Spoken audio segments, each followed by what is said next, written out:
تواب يا منتقم يا عفو يا رؤوف يا مالك الملك يا ذو الجلال والإكرام يا مقسط يا جميع يا غني يا مغني يا منيع يا ضار يا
Oke,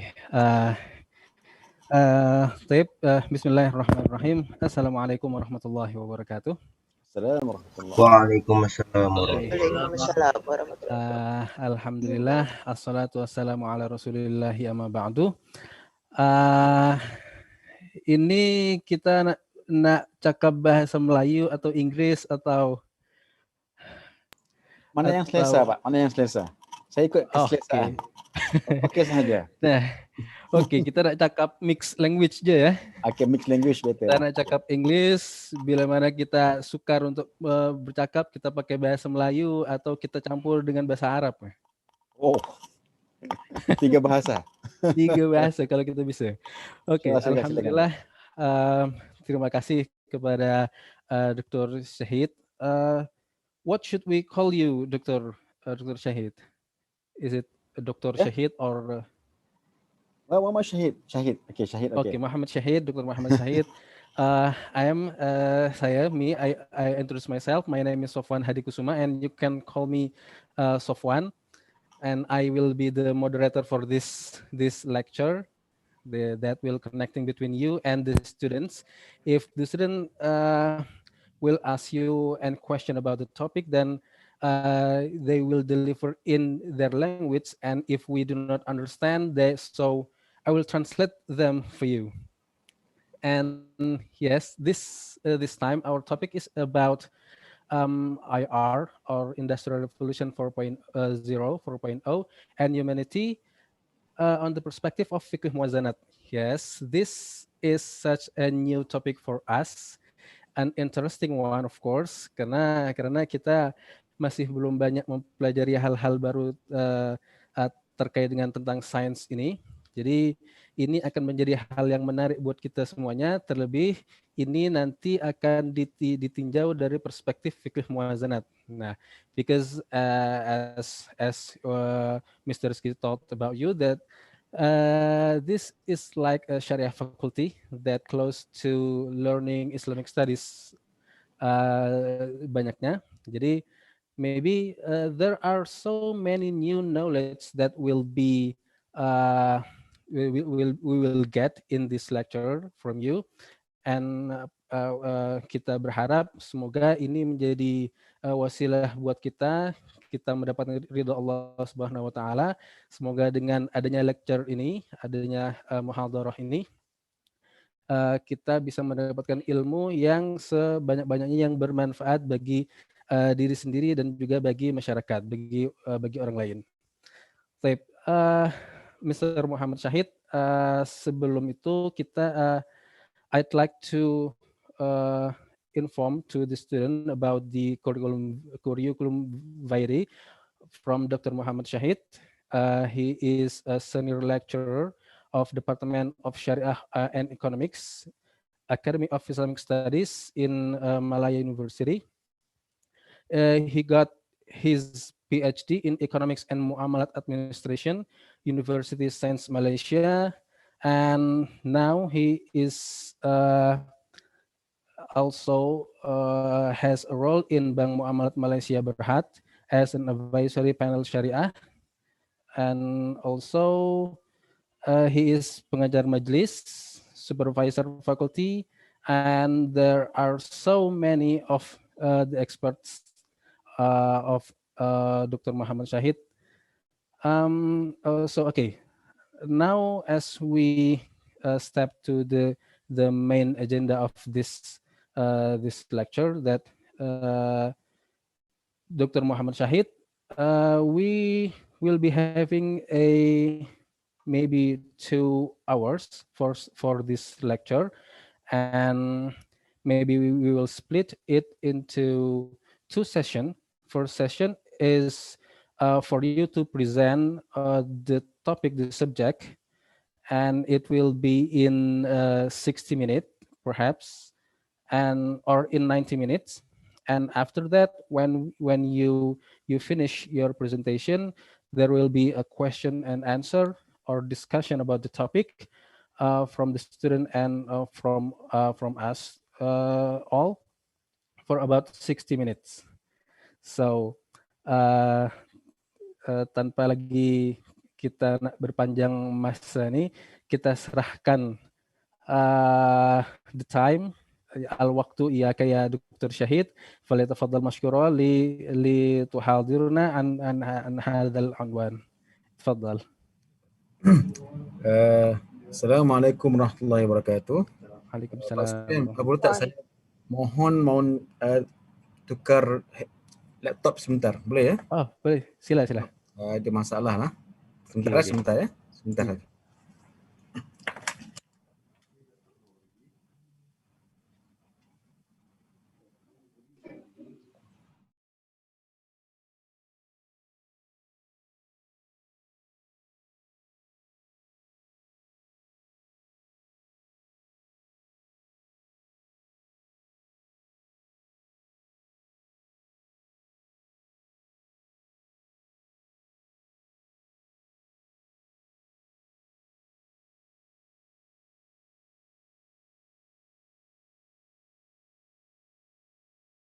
Oh, Mikrofonnya tak ada masalah. fungsi.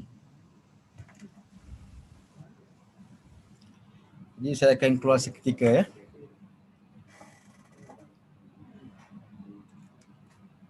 Oke. Tapi tadi suaranya jelas Pak ya? Alhamdulillah jelas.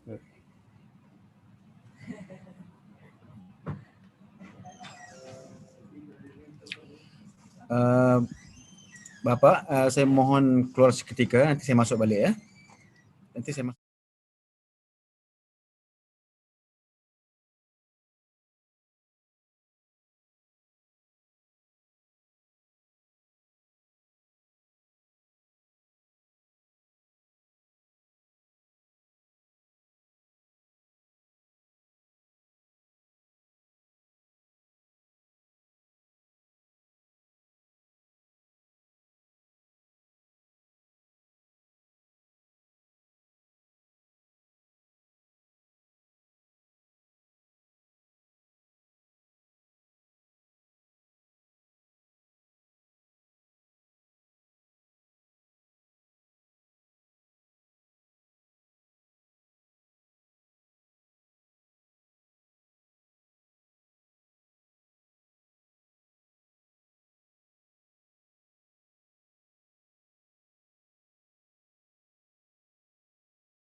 Billahil aliyyil azim.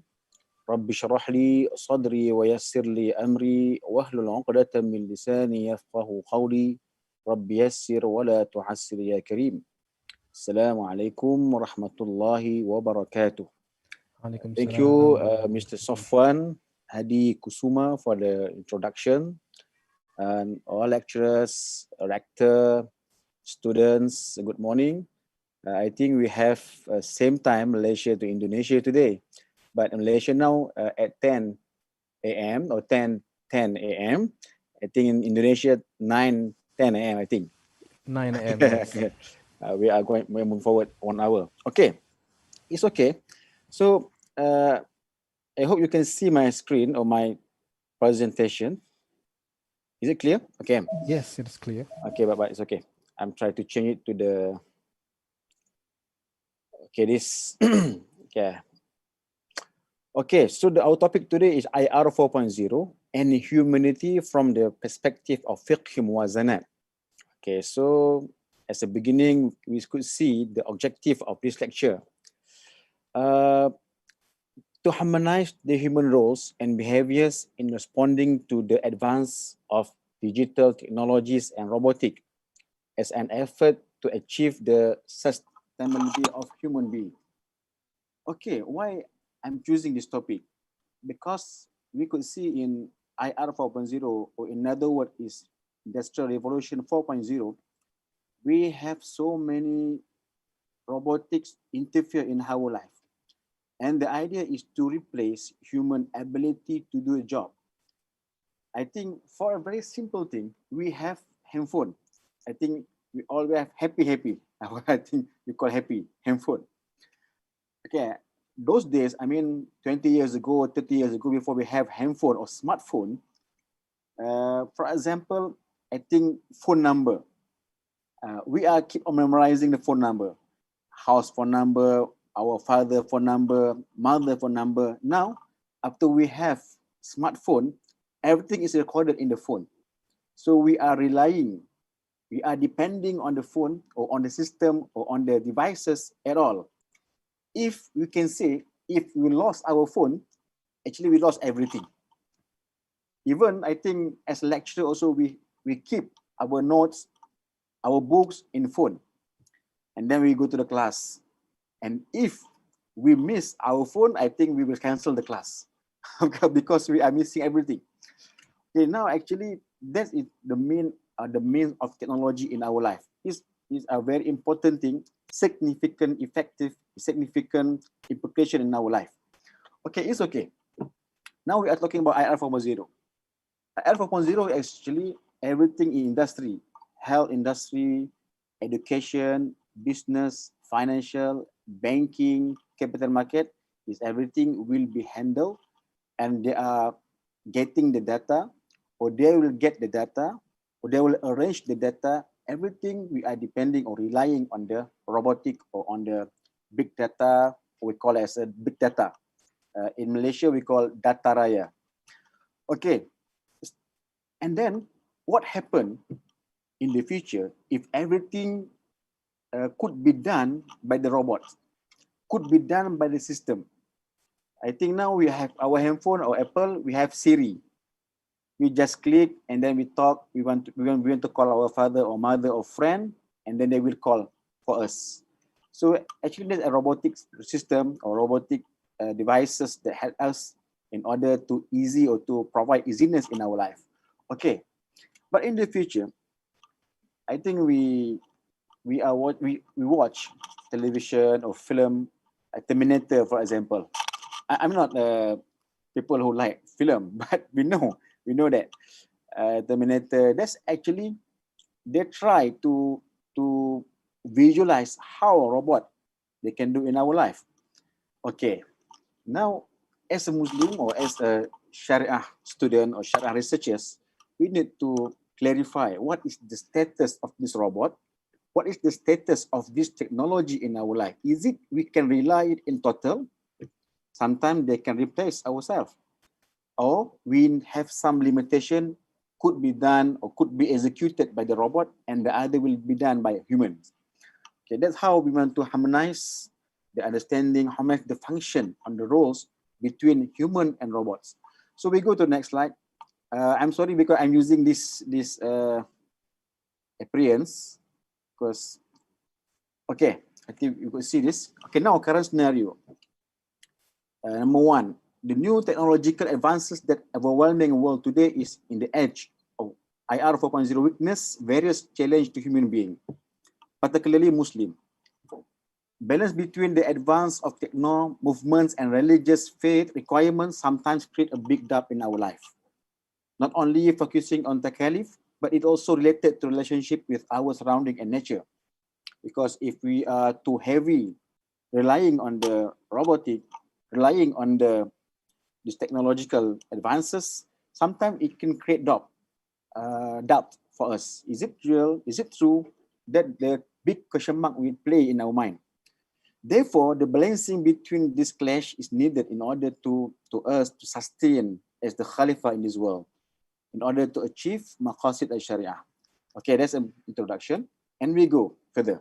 We go to the next slide. I think for this before I have sent the copy of this slide in PDF file, but I have some amendment.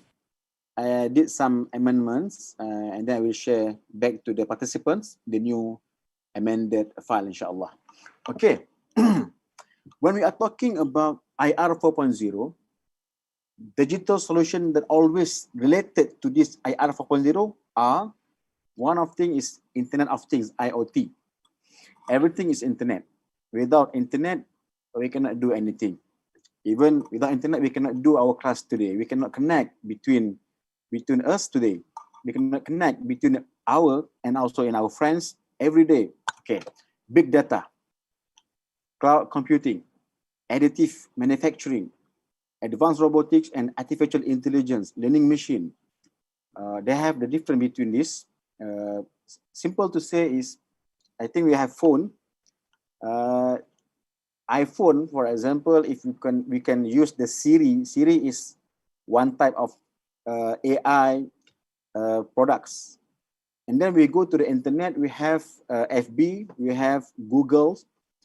And then if the Google, sometimes they could analyze our behavior in searching something. For example, if we always searching about the article related to the Islamic finance. For example, we always write Islamic finance, Islamic banking, and related to the topic. And then the computer will analyze our preference. And then they will give suggestion. That is a learning machine.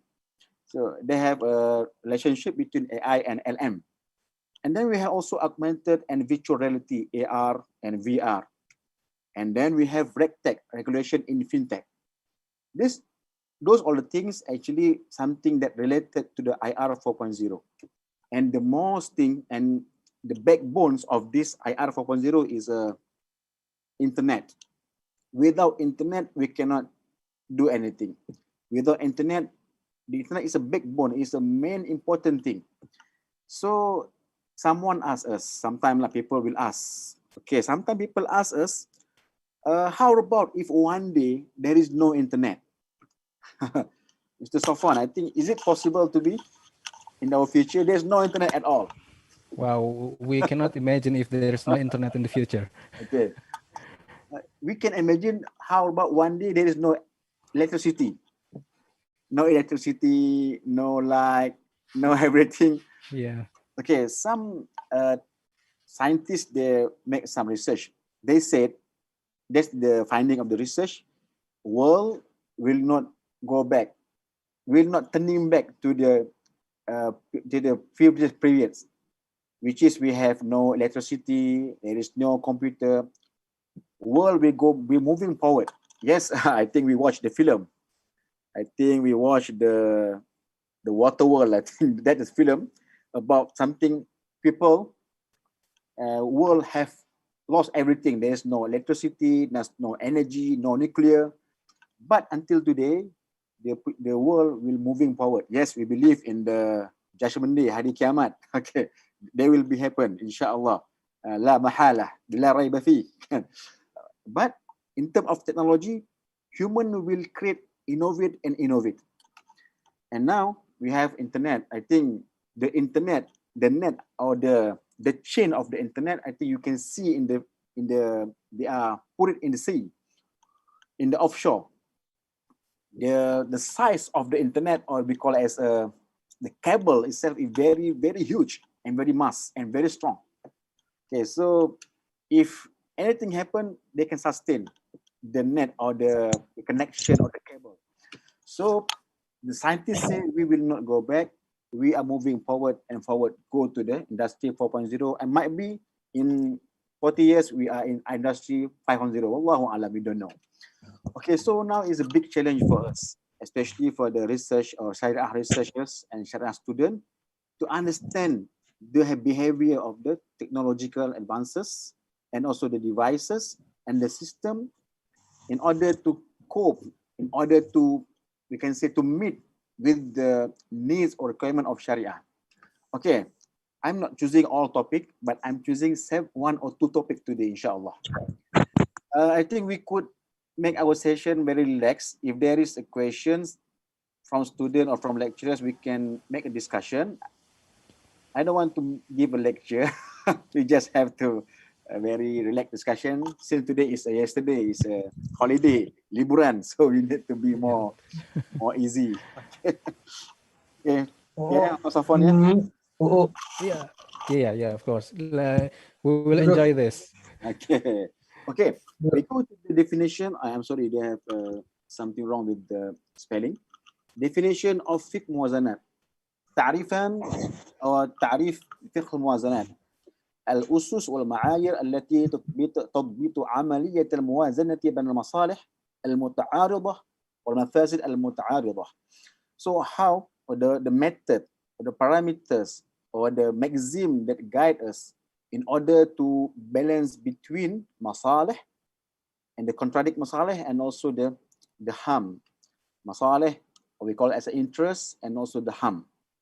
It's something like they have also a relationship with the fiqh al-awlawiyat, or we have in our maxim إذا اجتمع حلال والحرام وليب الحرام. Okay, that's how we want to use this method or this parameter in order to cope, in order to settle or to solve the problem IR from zero and also the Sharia problem. Okay, one thing, the first, okay, this our, I think our views toward technologies. Okay, our previous Muslim scholars had remarkable contribution in sciences and technologies, also recognized by Western. The adoption of many new principles and maxims due to the change of time in fatwas and other religious guidelines had shown us how far Islam really accept the technologies. I think so many things, even in fasting, we will be in Ramadan after 3 or 4 days, inshallah ta'ala, Ramadan Kareem. Okay, so I think in terms of we want to determine whether the first Ramadan, first Shawwal, also they are using many kind of technologies to see or to calculate and everything. Number 3, technologies that assisting human in their work activities provide technical solution and easiness are really welcome as we are witnessing today. Okay, in many ways, I think in very simple thing, we are going to the mosque, and in the mosque they have so many screen to give the information for the visitors. We have microphone in order to convey the sound so people can follow the imams, even though they are very far away in terms of the masafah, in terms of the distance. Okay, but then we are relying on the technology, even though they are simple microphone, sound system, and we have also information system by the TV. But we also use that in our mosque, in our worship or ibadah. Number 4, however, ethical in using and applying the technologies must be observed. Must be observed. I think the simple thing we have, I believe in this group, we have a Facebook account. We have Instagram account, should be. We also have, I don't know, maybe you have TikTok. TikTok. Pak Sofwan, ada TikTok Pak Sofwan? Ada? Saya tak ada. Mesti buat itu. Nampak macam lebih up to date lah. Yeah. Okay. Okay. But how we deal with the technology, is it we have ethical or guideline, or we use it without any ethical limit? So that must be observed. Okay. There are some areas human intellect are still referred and preferred than machine due to the several differences between human and machine. There are a question. before we go further. When we are witnessing or we are seeing this technology, this robotic, I think in 20 years ago in Malaysia we have toll.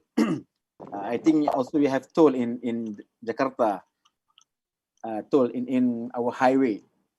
And when you use the highway, use the road, you need to pay something. But in Malaysia, we are the toll or the highway. The toll is compulsory, not like in Indonesia. Okay, in Malaysia is so compulsory, so many tolls. Sometimes we forgot how many toll we need to pay. Okay, in 20 years ago, there are a cashier will be at the station. They take the money and give the change. But after 10 years ago, they start to change using the card. And now they are using we call as a smart tag, the tag. They will detect in the car and they will open the barrier. And now they are testing a new technology they call RFID, frequency. From far, they will detect because you have not devices, but the sticker in our engine. It will detect and then it will open automatically. We call as RFID, RFID. Okay, when robots start to replace human job, people start thinking, what about the people? How they want to go to the job? They will lose the job. So people expecting that the unemployment rate will rise. Ramai yang mungkin hilang kerja sebab robot sudah bekerja. Okay. But there are study in Sweden or in Norway. They prove that no, the people, when the robot replacing the people or the human power will go beyond the robot. I mean, the people will in charge in order to manage the robot. So there is another sector we will open, new sector, new department of robot management, department of robot accountability, I don't know. Okay. So when the robot replacing human, there is another sector or department will be open, will be introduced. So there is no unemployment. There is no retrenchment. Okay, yes, but very little, not significant. Okay, people start to worry, how about me? Maybe one day, I don't know, maybe lecturer also from robot. Okay, lecturer, there is no lecturer, everything is robot. Okay, so lecturer, we need to make business. We need to do jual sayur, jual. Okay, but just joking lah. But they're different because lecturer, we have emotional. Robot don't have emotional. Okay, it's okay. Just to give an idea. Okay, we go next. This is one main focus today. I think you heard about cryptocurrency.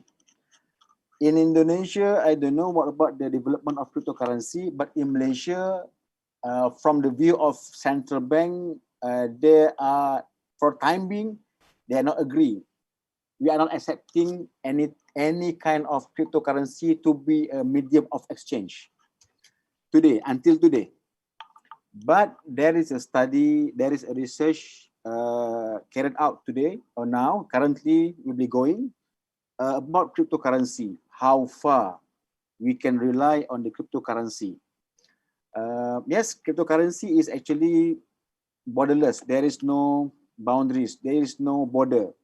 You can buy anyway, except I think China, they have some regulation to regulate. But rest of the country, they not accept, but they open. People can buy. I have friends that buy Bitcoin, buy Ethereum using Ripple. Okay, they have a community. They call as a Kryptonian.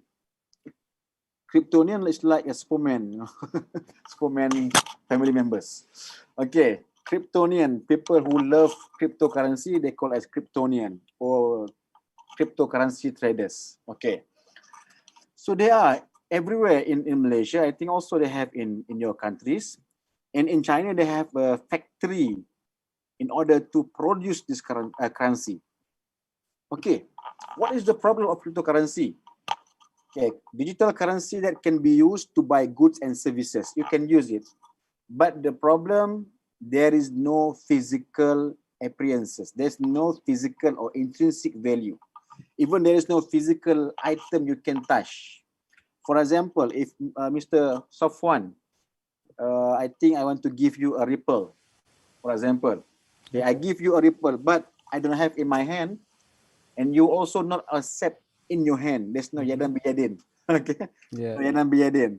There's no takabut, real takabut. No physical possession.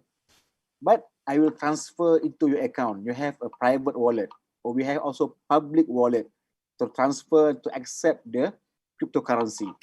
Okay, so the problem is this cryptocurrency. Now we have 80,000 types. Even we also can produce our own. Maybe after this, Pak Safwan want to produce Safwan coin. We don't know. Safwan Yeah, coin. perhaps. Perhaps. Yeah. Okay, Safwan coin. Okay. We also have Islamic cryptocurrency Nour coin. Nour coin. Nour coin. Yes, Nour. Nour coin. But it's not so popular. So I will share to you the next slide. This is the cryptocurrency. I think hopefully you can see it. Try to make it bigger. Bismillah. Okay. Bismillah. Wait. Okay. So this we have the most popular is Bitcoin. Bitcoin, Ethereum. They use the nickname or the simplest name BTC, ETH, BNB. XRP is Ripple. Tether, you see number 5, Tether. Tether is cryptocurrency that backed by the USD. So now US dollar also issue cryptocurrency. So people will ask, why you want to discuss about cryptocurrency? Because this is crypto. It's not a government money, government issued money. No. Yes, but you must aware when the big government like US, they also issue and accept the cryptocurrency. We as a small country, we as an Asian country, maybe one day we need to accept. When the giants start to accept, the ants or semut, okay, the giants start to accept, the elephants start to accept, the giant or the semut, we cannot say yet no, because they control the market. We can see the difference. I hope you can understand my word. We can see the difference between our share market. Indonesia, you have Jakarta Stock Exchange. In Malaysia, we have KLSE, Kuala Lumpur Stock Exchange. Japan, they have Nikkei. Okay, Singapore, they have their own stock market. You can compare the price. We cannot easily buy the market or the share in the US market, Nasdaq. We can see NYSE. The price is very high, and their market is very complicated and very wide market, very vast market. And then what we can do, we can benchmark ourselves to their market, because their market is very wide and very established, even though they are sometimes second. So the big countries, Europe, like America, maybe China one day, not Russia. Russia, even though they have power, but they're not so advanced in the share market. We need to benchmark sometimes our currency to their currencies. And then now today, they start to produce cryptocurrency backed by their main currency dollar, Tether, USDT. USD, US dollar, Tether. Okay. And you can see from this diagram or this statistic, I show you the number. They have the green number and also the red number. What mean by green and red is about the changing. You could say the changing. In 24 hours, they up or they increased 3.37. Within 7 days, they decreased the price or devaluation 2.616%. So we could understand the cryptocurrency behavior, they adopt the instant changing, and they keep on changing time to time, days to days. If we can follow the coin market cap or market cap for the cryptocurrency, the number or the price actually is keep on changing time to time. Every second they will change. So the answer is the cryptocurrency itself is not so stable, and it also we could say as a volatility is very high. In Malay we call as kadar kemeruapan, volatility. It's very easy to go up and also very easy to go down. It's very easy to be bull and to be bear. So Safwan, I think you know what is the bear and bull. Bear and bull. What is it? Bear is beruang. Sana juga Oh beruang, yeah, ya? bear. Yep, bear and bull. I Bull. know Red Bull. Okay, in US, also in Malaysia, we are using the word. Apabila harga jadi mahal, kita panggil bull, lembu. Yeah. Kerana lembu itu bila dia menanduk dekat atas. Ah. Apabila market itu jadi murah, kita panggil bear, beruang. Kerana beruang bila mencakarnya ke bawah. Yeah. I got it. So we call a bullish market and bear market. Don't misunderstood. Sometimes people think, oh, there's a bear. You are selling a bear. You jual beruang ke? Bukan jual beruang. Tidak ada beruang di sini. Okay, itu bahasa orang saham. Okay, now you could see the price of Bitcoin. One Bitcoin equivalent to 58,000 ringgit, 1,000 USD. If we have 10 Bitcoin, we are millionaire. Miliar kita ada. Yeah.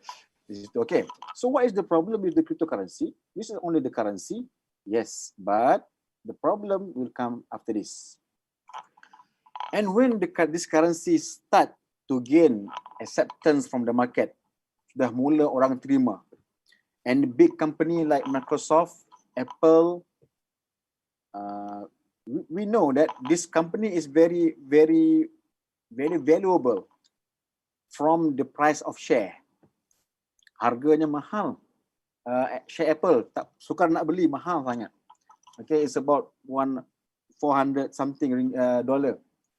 So when the capitalization is very high, that means the company, they are controlling the market. Now, I think even though our iPhone made in China, but the idea is America.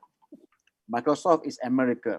So actually they are controlling all the internet market. Now after they introduce cryptocurrency. Not introduced, but they are accepting. The people who introduced cryptocurrency is the guy named Satoshi Nakamoto. Until today, nobody know who is him. Nobody knows. But they claim my name is Satoshi Nakamoto and they are in internet. We cannot know who they are. Okay, it's okay. And this currency is very unique. Why? Because there is no physical. And everything is done by the computer. Everything is verified from the mining process. There is no government, and the main principle in this currency is a decentralized. Decentralized is, okay, I try to make it very simple. Decentralized is, now we have currency. Indonesia, you have rupiah. Malaysia, we have ringgit.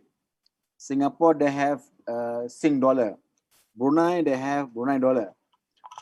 And the currency is issued by the government. Issued by the government, and the governor will approve that, and the government will control the circulation of money in order to make it equivalent to the power of buying and also the price of the market, supply and demand and everything. I think this in economics. Okay.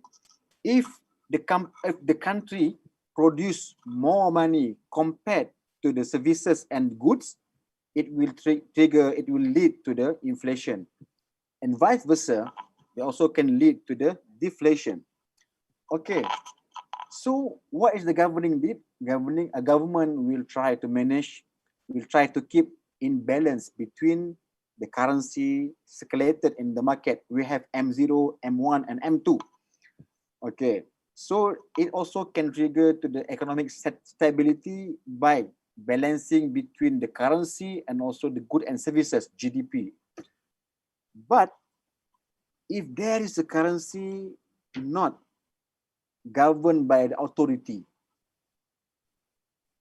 okay, government, they control the money, they printing the money, and we also use the money is by the legal tender. Government give the guarantee. I mean, the rupiah or the ringgit is equivalent to this kind of value. But how about if the currency is without government? In Islam also we have, I think, in Prophet era, Sallallahu Alaihi Wasallam, they have also dinar and dirham. But they are using the dinar and dirham from the Sham and from the Persian. And then after that, in the Umayyad emperor Zaman Muawiyah, they start to produce Muslim currencies, also dinar and dirham. And after that, if we could refer to the Makrizi books, Al-Makrizi, they start to introduce fulus, or we call as a tembaga. We call as a fulus is not dirham, not gold and not silver. That's all. Everything is controlled by the government. Even if you read our fiqh books, baca buku fiqh, there has dirham maghshush. Dirham maghshush. Yani there is a dirham or the currency or the coin that not so real because they commingle the item is mixed between the iron and also the silver and also the gold. It's not totally gold. So they call it as a maghshush. But everything is controlled by the government. Because the government is the third party who have a right to control, to govern, to regulate the law regarding currency. But today, IR 4.0, we see there is a currency without governing body. How? Because they introduce decentralized. What decentralized? They will issue the money, you will get the money. There is no government, there is no governor, there is no authorities, there is no law. So people will ask, what is actually law regulate this money? They have protocol. There's not Ghost Protocol, there's a Mission Impossible film. Okay, Ghost Protocol. They have protocol. What protocol? Protocol is a majority consensus. The users or the Kryptonian, the cryptocurrency trader, they will make a consensus, and the consensus will be used as the referred law, undang-undang yang dirujuk. So now we are in the edge of the era where the currency will be issued by the no government.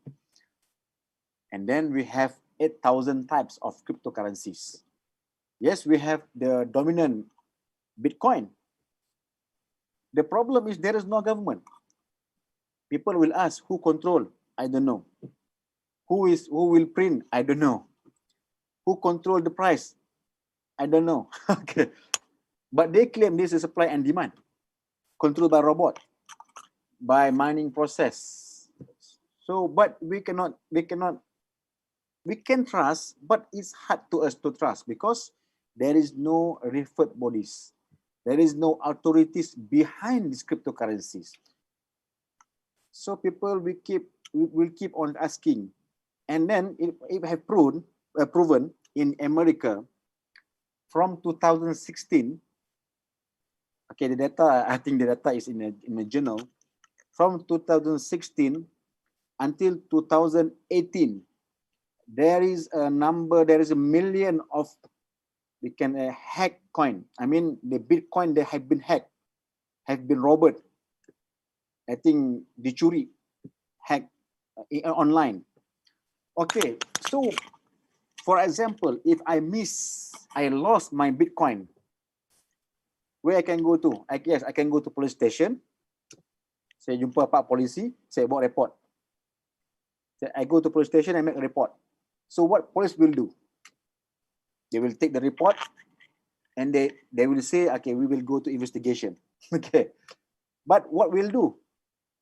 We don't know. Okay. Why? There is no law, no regulation. How can you investigate?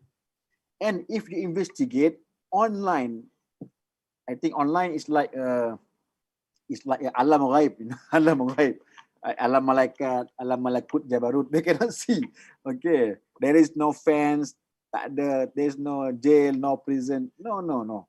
Okay, in America it's proven. FBI, I think FBI is very famous. Okay, very famous body, Federal Bureau of Investigation. From the millions of Bitcoin, millions of USD missing in the Bitcoin or in the cryptocurrency, they only could trace, I mean, they can get back not more than 1% from the amount. So the police also cannot do anything. Why? Because there is no regulation, there's no act, no law, and there is no physical thing. In Malaysia today, we have a scam. I think also in Indonesia, you have scam there. So many scam, okay, scammer. Okay, but the scammer, they have people in behind the scam. Okay, so police will go to the people, will catch the people into custody. But the problem, who are the people managing owner of the cryptocurrency? We don't know.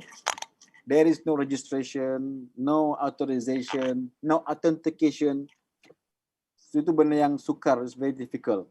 Okay, but today we need to accept this. I think in Malaysia, Central Bank of Malaysia, I think also in Indonesia, Central Bank of Malaysia, they start to do a study about cryptocurrencies. And now there is a bank, I think CIMB Berhad. Also they have a branch in Jakarta. CIMB, they start to use Ripple. Ripple is one of the cryptocurrency. They start using the Ripple, but to manage the document, not to do trading, not to buy or sell, but to manage the document.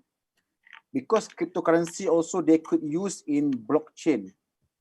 Blockchain, they are a system or platform that could give and convey and send the message, but very encrypted and very secure, as they claim. Okay, they claim they are very secure. Okay, that's what happened today. We have currency without governing bodies. Currency that could be introduced or produced by people. For example, for instance, okay, we go to next slide. I'm sorry.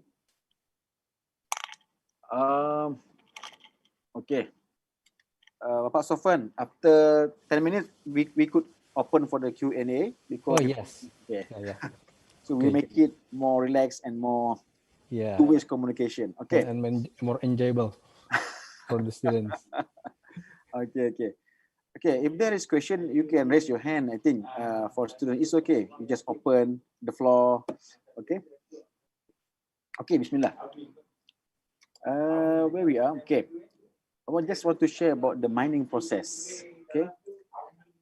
What we know today, rupiah and ringgit, everything is issued by the government, and it printed in our ringgit or our rupiah. The governor sign and everything. But if we change to the cryptocurrency is issued by the unknown people, and you also can introduce or can produce the money. For example, I want to make money. I want to make Bitcoin. What I'm doing is I just verify several accounts, and also I need to do some calculation based on algorithm in the blockchain system. So if I could do that, I could solve the problem. I will be rewarded with the cryptocurrency, Bitcoin, and so on. So by doing mining process or by doing proof of work, I could be rewarded with the Bitcoin or cryptocurrency. So that's how I make money without going to the government, because this is decentralized money, decentralized cryptocurrencies. Okay, some people say this is money within the community. Okay, some people say like that, but it's okay. But when USD or Scandinavian countries start to accept and to back this currency with their currency, so we need to be prepared. Maybe one day, 1 or 2 years, I think it's very fast. Okay, we need to accept the cryptocurrency. Might be in a very limited usage, but we need to accept the usage. Okay, so what is our, how we want to make it in the Fiqh Muwazanat? So, okay, this is okay, the picture of blockchain. I think quite complicated. They have blockchain, there's platform. If you want to produce money, you can do mining process, okay? And the blockchain platform is considered as a trust, very trust, because the philosophy is no trust system, no trust. Don't trust anybody. You just trust the system. The system will manage you in order you to send money or to receive money. Okay, and every transaction is a very secure. There will no hack. Might be people will ask. Just now you said there is a hack in America. There is fraud in America. Yes, the hack or the robber of the cryptocurrency is happened. Theft. I mean the theft is happened in the exchanger. Bapak Sofwan, for example, if you have one Bitcoin and you want to convert to the USD or you convert to Rupiah, for example, you need to go to exchanger, like money changer. You can bring your phone, you go to exchanger and you transfer the Bitcoin to exchanger. Exchanger will give you Rupiah, will give you Ringgit. What happened in America when they transfer their coin or cryptocurrency to the exchanger? Exchanger is like a machine, and then they attach with the currency, not printing, but like a money changer, like a bank. So when they transfer to the exchanger, exchangers start to corrupt or to do something like phishing. They're cheating, they take the money. So actually, it's not, we cannot accuse blockchain is not secured, but the problem is from the exchanger. Exchanger is outside the system of blockchain.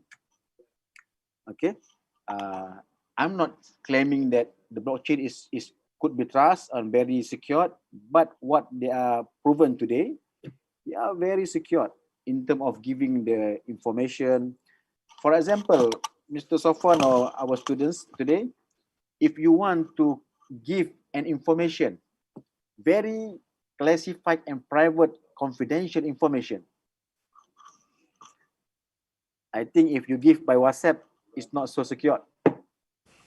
Contohnya Bapak Safwan, ini contoh saja ya, contoh saja, jangan marah ya. Okay.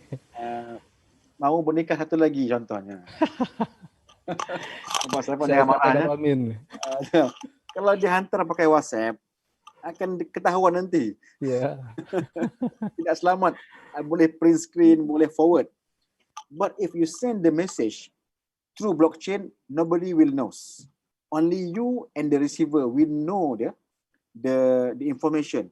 If somebody want to hack the information, they try to change the word.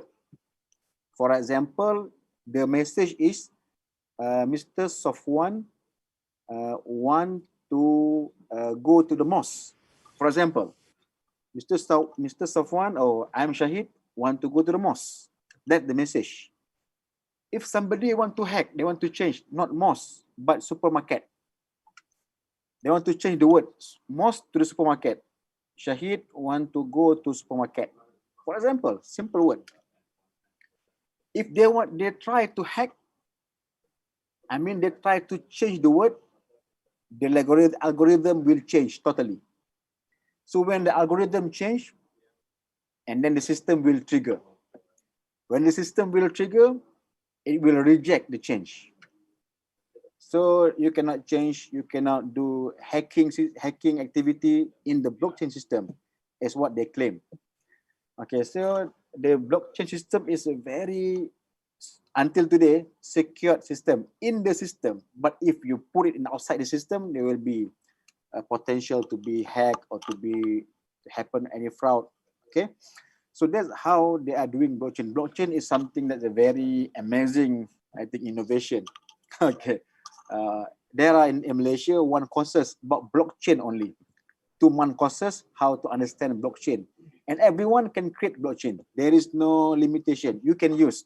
Mr. Safwan, you can use a blockchain in order to give your order or your command to your wife or to your child. Yes, you can. You can do it. Everyone can do it. Blockchain is an open system, but you must know how to manage it. And it's very secure. Very secure. Okay. So that's why they believe they can do a cryptocurrency or decentralized currency. So what is our stand? Okay, we go next. What is our stand? Okay, we will do it in the last of the session, inshallah ta'ala. Okay, now, until now, I want to open any kind of discussion about cryptocurrency, if there is. Mr. Safwan. Yes. Thank you for the first session. And now I invite the participants to ask a question or give the opinion about the topic or say something that you maybe agree or disagree to Mr. Shahid or anything it is. If there is who want to say something, you may say in Bahasa Melayu, Bahasa Indonesia, in English. Yes, we have one participant who raised his hand. And yeah, tafadhal. Assalamualaikum warahmatullahi wabarakatuh. Waalaikumsalam warahmatullahi wabarakatuh. Waalaikumsalam warahmatullahi wabarakatuh. Kepada Dr. Shahid Mohd Shahid, saya nak tanya tentang yang tadi sudah dijelaskan tentang cryptocurrency. Jadi pertanyaan saya adalah, apakah ada possibility atau kemungkinan bahwa cryptocurrency ini tuh seperti halnya Bitcoin itu dapat menjadi sebuah currency atau mata uang resmi, seperti mata uang resmi yang ada seperti dolar, ringgit, rupiah, dan lainnya. Sekian, terima kasih. Oke, thank you. Assalamualaikum warahmatullahi wabarakatuh. Yeah. Waalaikumsalam warahmatullahi wabarakatuh. Saya mau bertanya kepada Dr. Muhammad. Pertanyaan saya. Nama siapa? Muhammad Shahid. Ya, nama Anda? Bapak Rehan. Oh, nama saya Rehan Saputra. Perkenalkan diri maksudnya. Ya, dari Prodi Ekonomi Islam. Tafadhal Rehan, tafadhal. Saya mau bertanya tentang uang kripto. Apakah uang kripto efektif di Indonesia maupun di Malaysia, dan apakah masyarakat di sana mengetahui tentang uang kripto tersebut? Terima kasih. Assalamualaikum warahmatullahi wabarakatuh. Waalaikumsalam warahmatullahi wabarakatuh. Oke, cukup ya, saya jawab dulu. Yep. Soalan pertamanya daripada Mr. Akmal, Bapak Akmal, tentang adakah kemungkinan possibility cryptocurrency to be main currency ataupun jadi wang utama. Satu kajian tahun 2017 daripada Deutsche Bank. Ada dia punya laporan dekat dalam internet. Deutsche Bank, bank dekat Jerman. Katanya hasil kajian itu tahun 2030 akan kebanyakan negara akan beralih kepada cryptocurrency. Kebanyakan negara. Terutamanya negara yang menghadapi masalah kewangan ataupun masalah nilai harga wangnya rendah. Hari ini sebagai contoh di Venezuela. Kerana Venezuela dia mengalami satu inflasi yang begitu besar. Ya, inflasinya ratusan kali ganda. Jadi bila dia pergi, bukan kerajaan lah, setengah daripada sektornya pergi bergantung kepada cryptocurrency, ternyata ia memberikan kebaikan sebab dia punya nilai itu nilai antarabangsa. Nilai antarabangsa itu, jadi kalau tanya ada kemungkinan. Besar ke kecil wallahu alam. Tapi mungkin itu ada. Dalam ilmu akidah dia harus akal lah. Yeah. Harus pada akal. Jaiz aklan. Okay, tapi boleh berlaku sebab platform sudah ada. Kemungkinan sudah ada. Seperti saya rasanya 5 tahun lepas orang bertanya boleh ke universiti online. Kita kata wallahu alam, sukar nak kita komunikasi, tapi hari ini semuanya online. Dalam tempoh 5 tahun. Jadi teknologi ataupun transformasi internet amat laju. Itu yang jawapannya possible, yes possible. Cuma adakah kerajaan akan terima ataupun tidak? Dan bagaimana? dan undang-undang tu juga ada perlu dikaji lah. Okey. Untuk Encik Raihan, adakah Malaysia ini sesuai ataupun Indonesia? Dia satu mata wang yang memang sesuai untuk satu dunia. Sebab memang senang, asalkan ada internet dan ada phone akan dapat.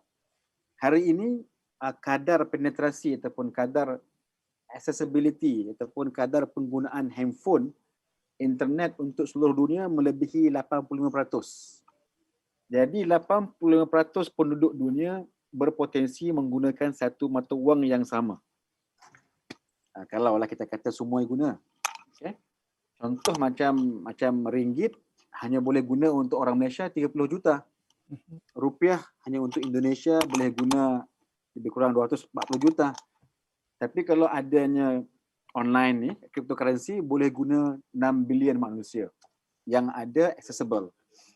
Jadi dia punya kemampuan tu agak tinggi. Cuma betul, adakah orang tahu? Memang tak tahu.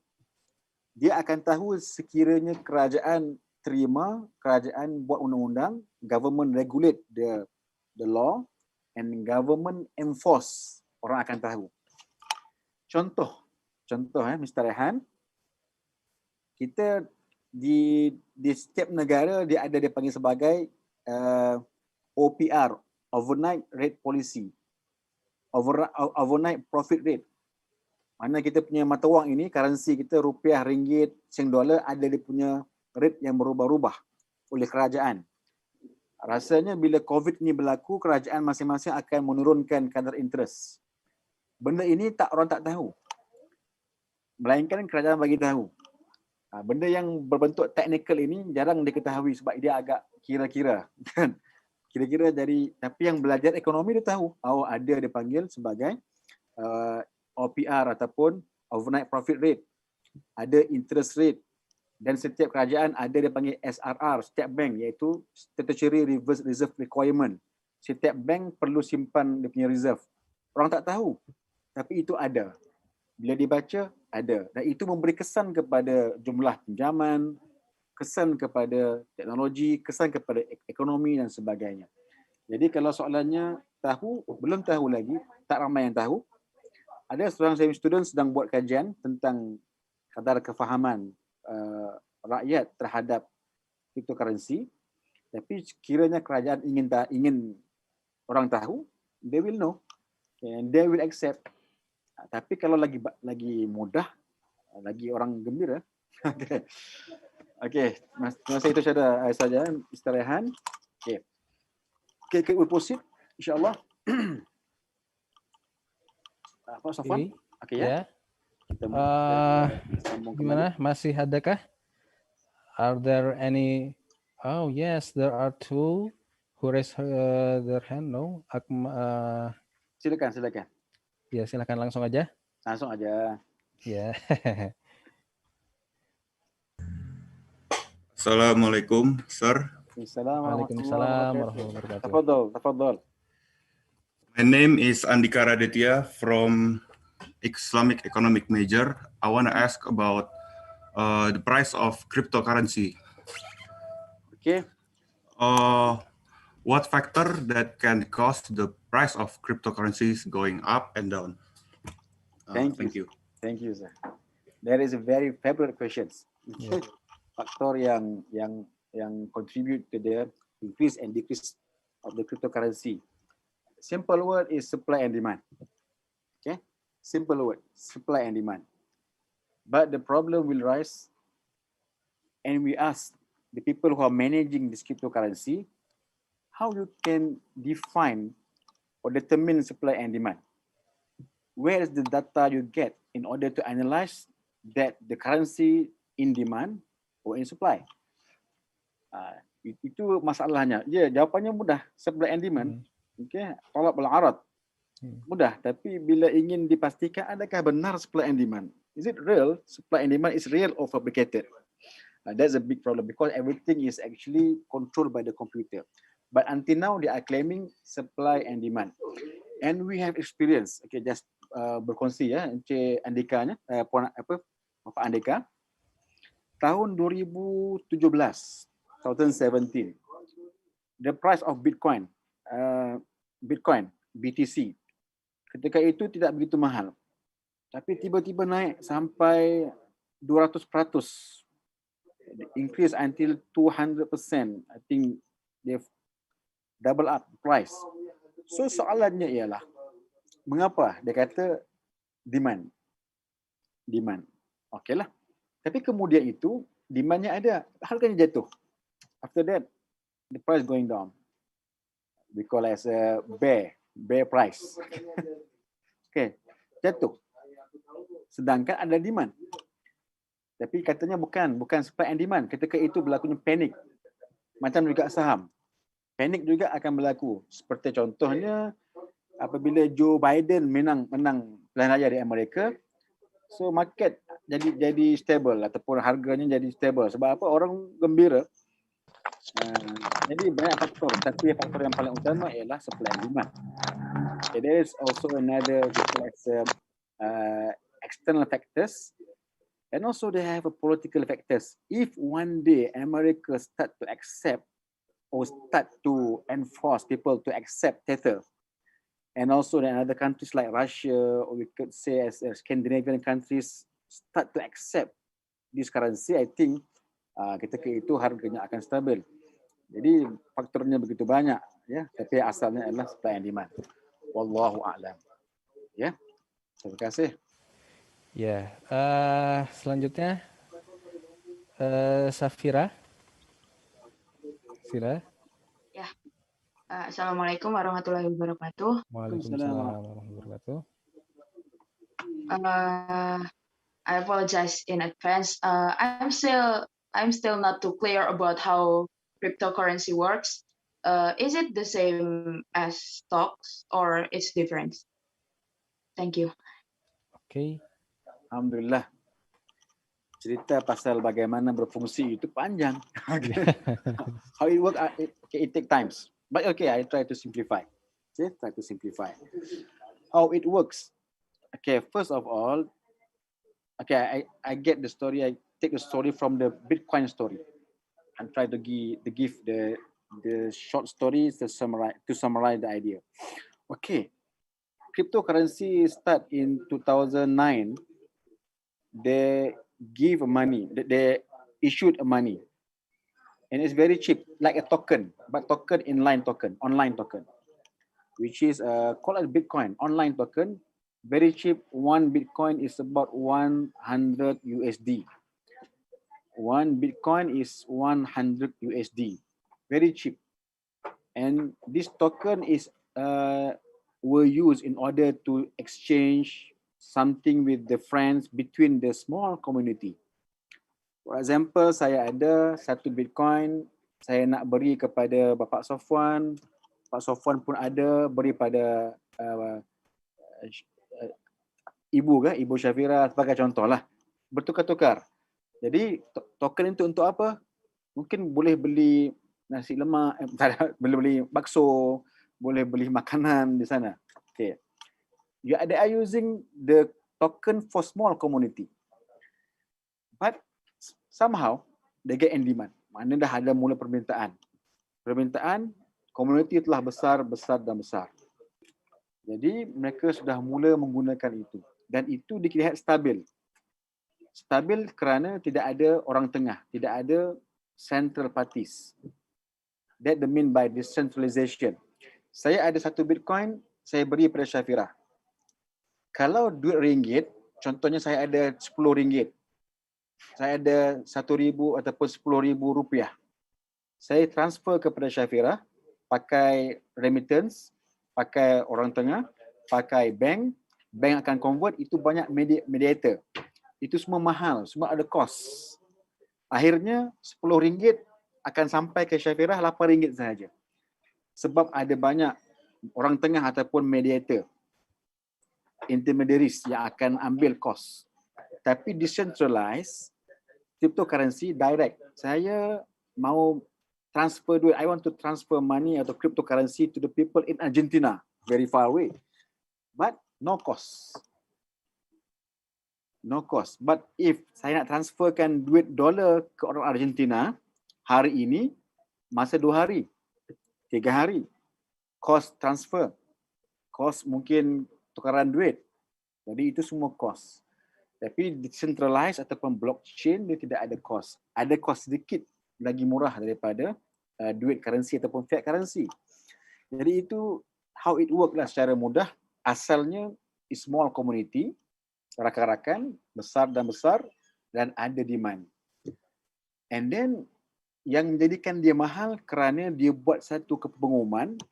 Okay, they announce that there will only until 2025 there will be only 21 million Bitcoin will be issued.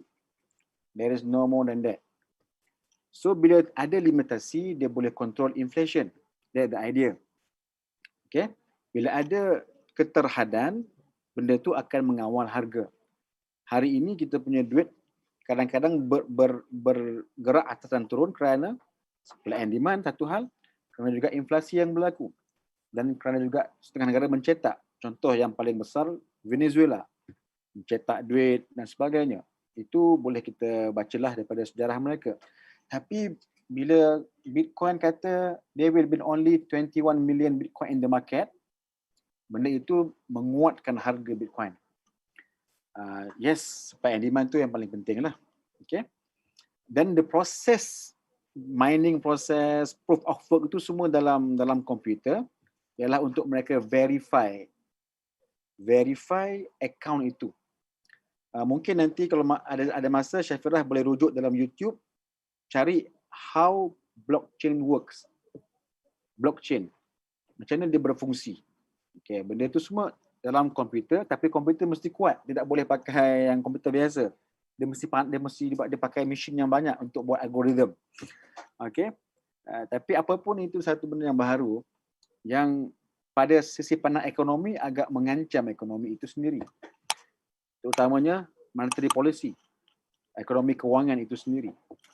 Jadi benda itu perlu diambil kira. Dan kita negara kecil, negara ASEAN ini tidak begitu besar. Mungkin kita kena ikutlah kadang-kadang undang-undang ataupun kehendak negara besar macam Amerika dan juga Europe. So kita must be prepared and give the solution. If one day we accept this cryptocurrency. If jikalah jaiz aklan, okay, boleh pada akal lah. Okay, Allah subhanahu wa ta'ala alam. Okay. Gimana Safira? Was that clear, the explanation? Yes, it's clear, sir. Okay. Thank you so much. Okay, Alhamdulillah. Terima kasih Syafira. Adakah yang lain? Ya, Pak. Okay. Sila. Saya juga. Assalamualaikum Assalamualaikum warahmatullahi wabarakatuh. My name is Aurelia. I want to ask a question. As student of Islamic economics, what we need to prepare for face the industrial revolution? Thank you, Dr. Shahid. Okay, thank you. Alhamdulillah. Thank you to Miss Diaz for the question. Okay, Industrial Revolution 4.0, they have a big spectrum or big definition. They have also contribution in health, medicine, in business, in finance. So today we are talking about monetary and finance. Okay, I think you heard about internet banking or digital banking. Now today in UAE, Arab Emirates, I think also in UK, they have digital banking. Digital banking is look like if you want to open the account, I think in Malaysia, same goes to the Indonesia. Kalau kita mahu buka account, kita kena pergi ke bank. Kita akan jumpa dengan ke kantornya, jumpa dengan dia punya karyawannya dan sebagainya. But digital bank, no, everything will be done through internet. Kita akan bercakap dengan dia punya AI, dengan dia punya robot, dan dia akan analyze dan akhirnya akan ada KYC ataupun know your customer. Dia akan authorize kita ni betul genuine dan kemudian akan ada account untuk kita.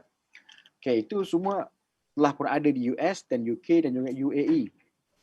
Itu di antara IR 4.0 kesan ataupun the impact in banking also finance. Jadi dalam medicine ataupun dalam kesihatan juga ada. Dalam kita kata industri kereta, kita tahu di Jerman begitu banyak teknologi kereta. Okey, tapi dalam mata wang ini dia agak berbahaya. Okey.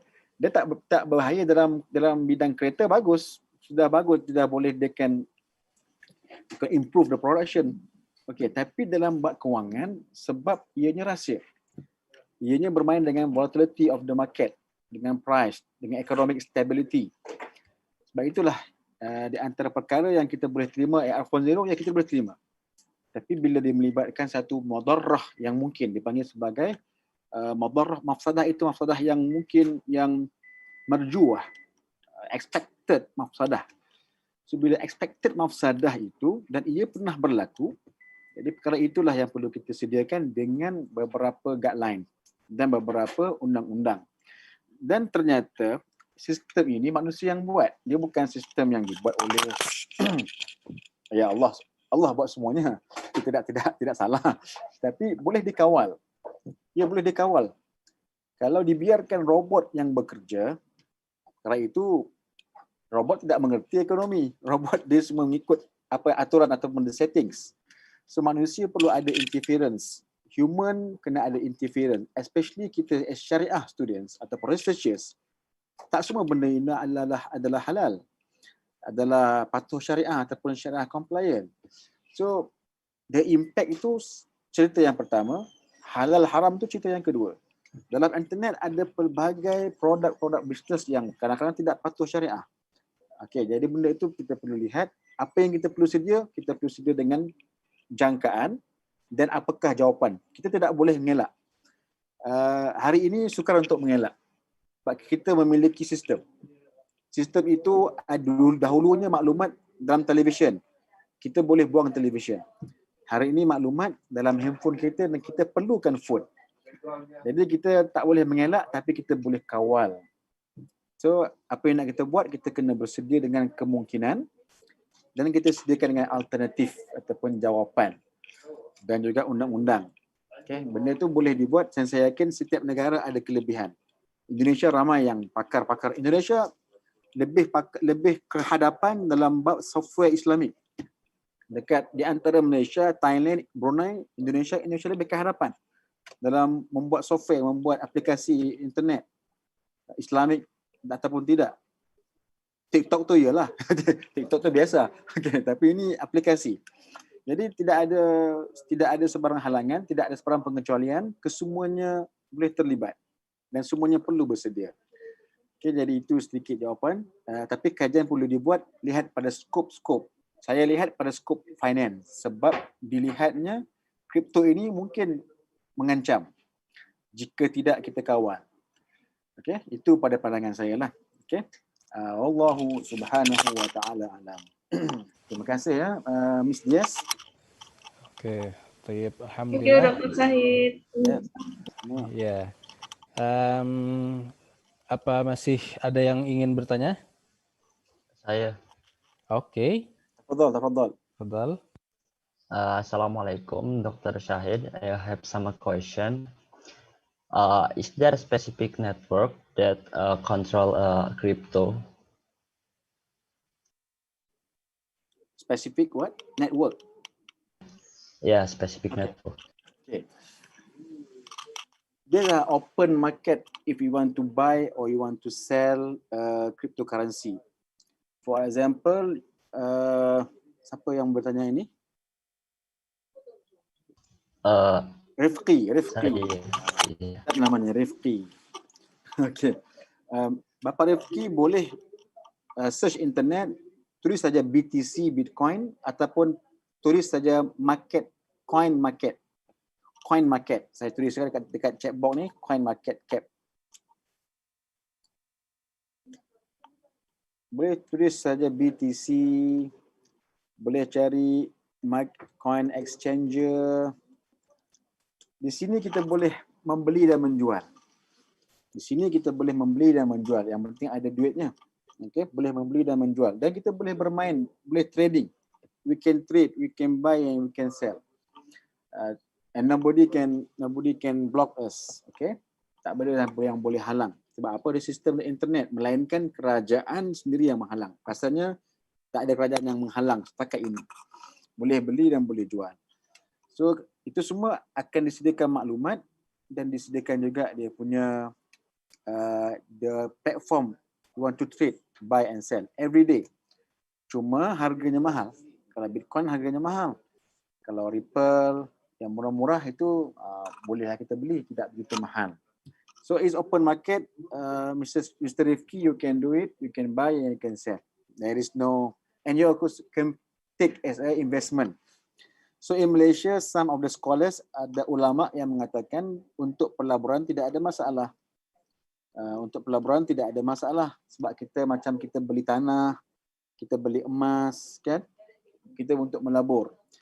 Tapi kalau cryptocurrency itu digunakan untuk Allahumma salli Muhammad, untuk mata wang tukaran.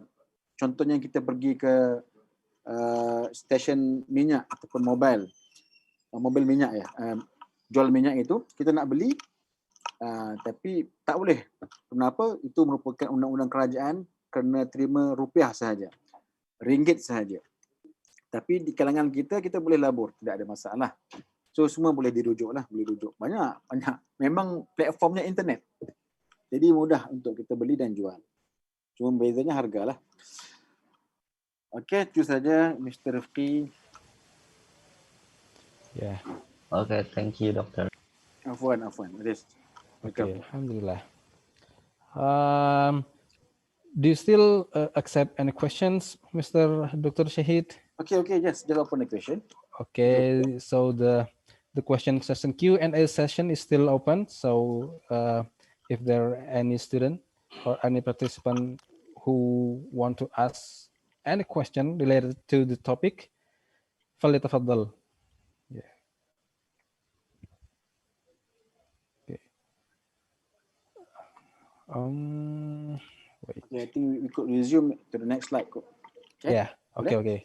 Okay, Alhamdulillah ya. So saya share saya punya screen ya. Nampak ke bapaknya Safwan? Belum. Belum lagi ya. Sekejap saya cuba share screen. Bismillah. Okay. Dah nampak. Sudah nampak ya. Okay, Alhamdulillah. Okay. Sekarang ini di antara juga komponen dalam IR 4.0 is AI or Artificial Intelligence. Artificial Intelligence ni dia ada data. Data itu machine-based system that can, for a given set of human-defined objective, make prediction. Itu satu daripada kelebihan AI. Dia boleh membuat jangkaan. Dan dia boleh cadangkan or decision influencing real or virtual environments. Sebagai contoh ya, kita sebagai lecturer ini, kita ambil data pelajar kita. Dia punya hantar assignment bila, dia punya markah peperiksaan subjek prinsipal ekonomi, kan. Kita ambil, kita kumpulkan, and then we put it in the system. And then we ask or we command the system to analyze what is actually this student preference. Contohnya, pelajar itu bagusnya matematik, fizik, kimia, contoh. Ekonominya itu bagus juga. Jadi akhirnya AI akan decide this is a good student in mathematics. Okay, sebagai contoh lah. Okay, very simple, kita panggil analogi. Itu dipanggil prediction. Ataupun juga mungkin nanti sistem juga akan buat rekomendasi atau recommendation.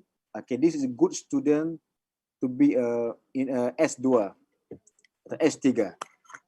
Mengapa? How? Because dia analyze data-data, dia punya result of the examination, tarikh dihantar assignment. Okay, that's how they think. Contoh macam kita punya phone, kita punya FB. Contohnya kita suka mencari juadah masakan untuk buka puasa. Contohlah. Okay, nanti tak tahu di Malaysia panggilnya bazar Ramadan, pasar-pasar tu. Bazar Ramadan. Jadi kita pun suka cari dalam kita punya FB bazar Ramadan ataupun iftar. Nanti sistem akan analyze kita ni suka makan. Kita ni orang suka makan. Jadi akan keluar selalu iklan makan. Jadi itu merupakan AI. Contoh AI. Okey, kita pergi. Jadi apakah masalah AI? Tidak ada masalah. AI ni secara okeynya begini. Kita lihat jadual ni ya. Saya lihat saya punya PowerPoint ni. Robo advisor, customer recommendation, engine identity identification. Ini merupakan what is the function or the benefit of the machine learning. They have a machine, they learn our data from the big data, data raya. They analyze and they give the solution. Hari ini jikalau boleh kita ingat, there is one investment company named Wahid Investment. Okay, we can search internet. Wahid Investment is an investment company. They are using robo-advisor in order to determine which share, which fund we can invest, and they have a potential to be increased in the future. Wahid Investment, they're totally robo-advisor. Normally, there is we call as a financial advisor, human being, manusia. Kira-kira, contoh Pak Sofyan duitnya banyak.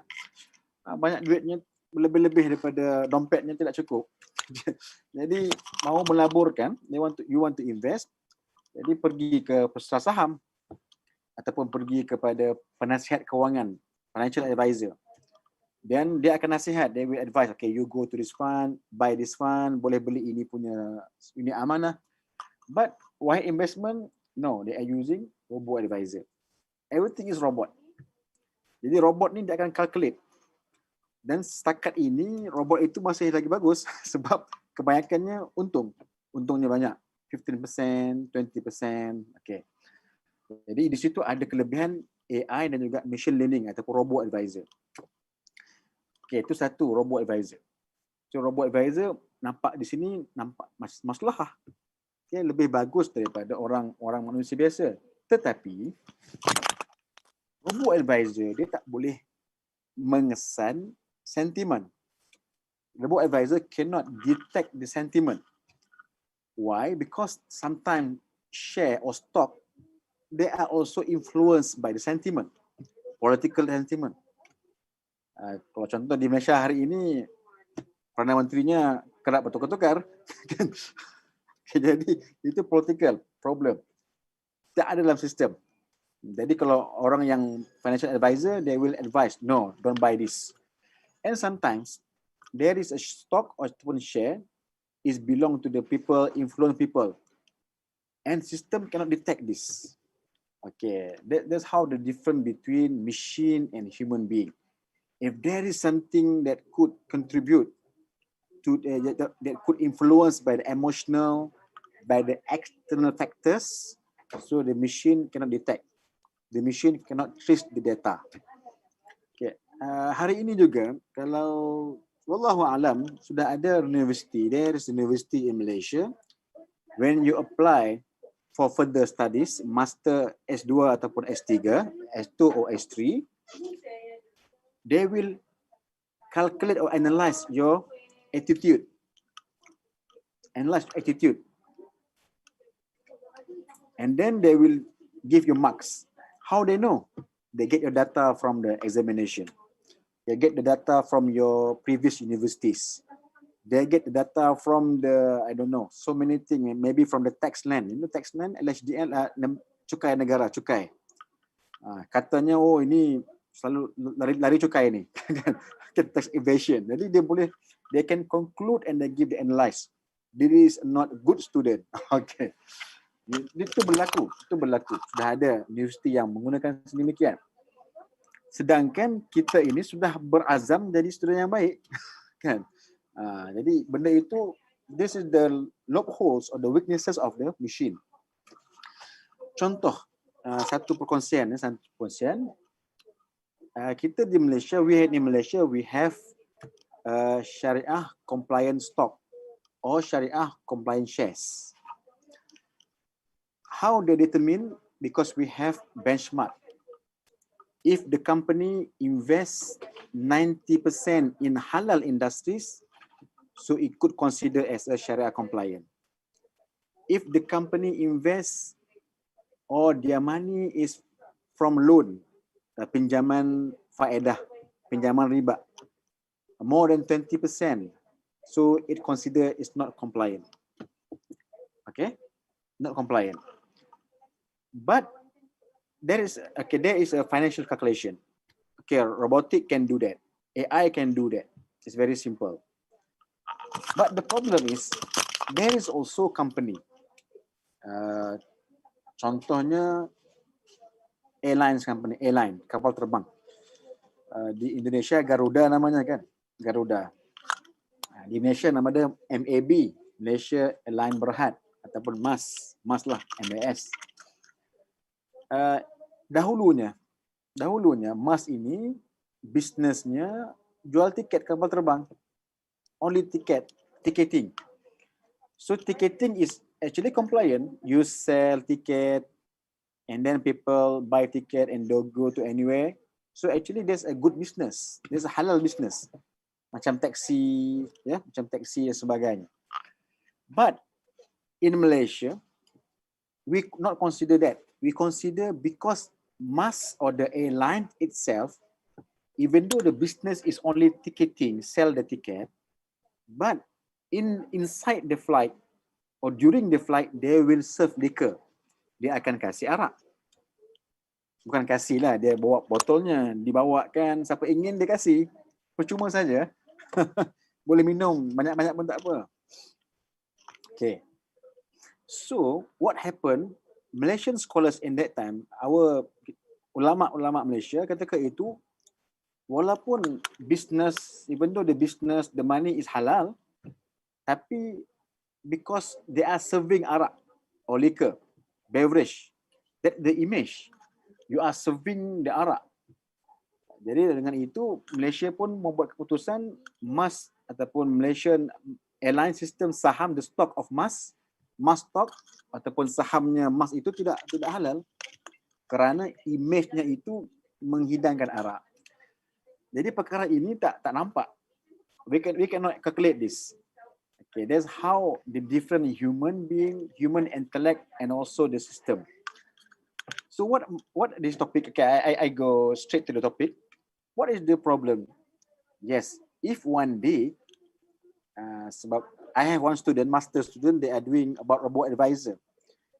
My student, they are doing research in robo-advisor in financial fatwa. So how one day, we will adopt the system or the culture one day, the fatwa of financial, fatwa berkaitan dengan kewangan, bank dan juga capital market might be determined by the machine. We don't know.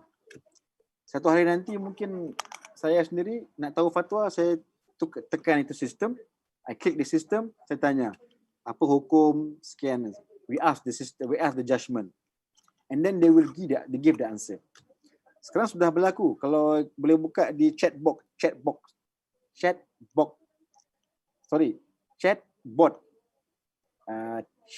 itu cakap, bot itu robot, chatbot. Jadi bila contoh ada bank, Hong Leong Bank, ada dulu kami terlibat dengan projek untuk buat chatbot. Chatbot itu contohnya bila kita buka, we open the website and then we ask what is a mudarabah, and the robot will answer mudarabah is a relationship or is the contract between two parties with the agreed profit ratio. So you know the word, you know how the robot could respond to the answer, and they also can give the question. It happened in Morgan Stanley company in America, di mana ketika itu mereka ingin membaca dokumen.